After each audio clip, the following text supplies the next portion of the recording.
আজকে আমরা এসেছি জলঙ্গি বিধানসভার অন্তর্গত চুয়াপাড়া গ্রাম পঞ্চায়েতের সাহেবরামপুর গ্রামে। এখানে একটা ঘটনা আজকে আপনাদেরকে তুলে ধরবো। যে ঘটনাটা হচ্ছে, একটা গরিব মহিলা তার বাড়ি এসেছিল সরকারি যে প্রজেক্ট আছে তার অন্তর্গত বাড়ির টাকা, তো সেখানে পুরো টাকা দেয়নি, কিছু টাকা দিয়েছে, সেই অবধি তিনি বাড়িটা করেছেন এবং বাকি টাকা কেন দিচ্ছে না চলুন জেনে নিই তার মুখ থেকে। তো আপনার নাম? আমার নাম রাশেদা বেওয়া। রাশেদা বেওয়া।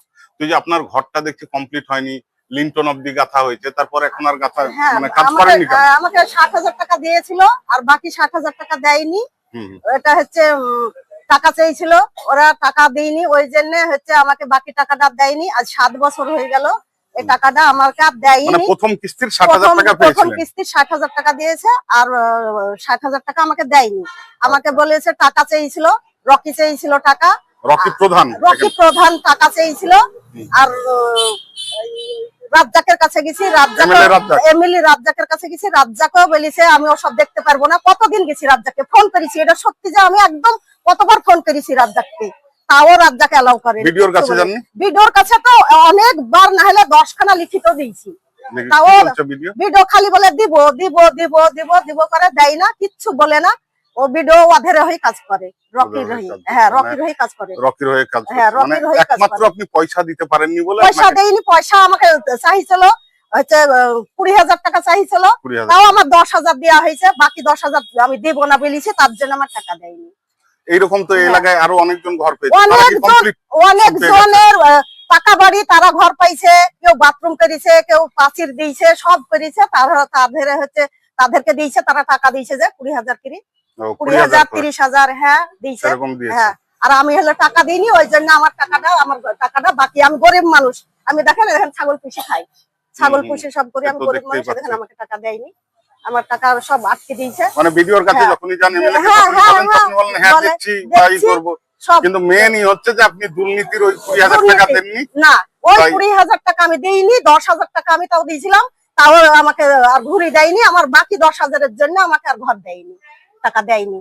বলে তুমি ঘর করনি, কি কি ব্লকে কত কি আমার নামে হচ্ছে ফাইল তৈরি করেছে, যে এর নামে দুর্নীতি দেখাবো প্রকার লোক আসলে, তাই বলি আমার ঘর করেছেন। আমি করেছি, হ্যাঁ, 7 লেভেল।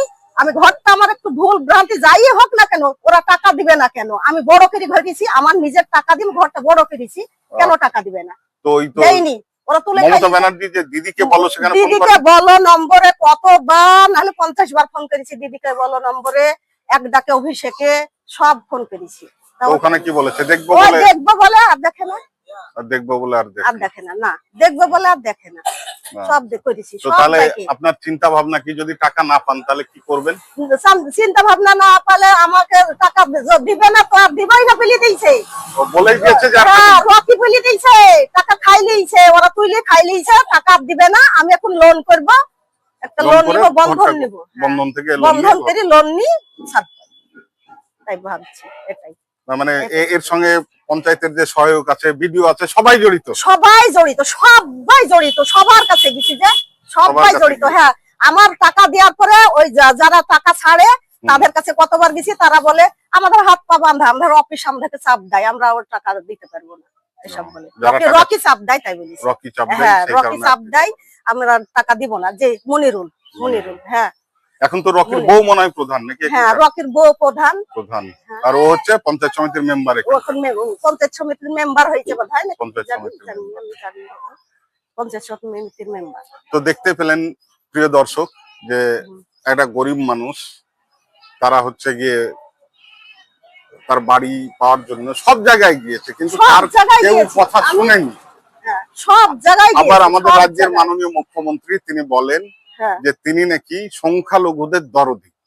তো এই হচ্ছে মমতা ব্যানার্জির সংখ্যালঘু দরদির প্রমাণ। এবার আপনারাই বলুন যে কি করবে।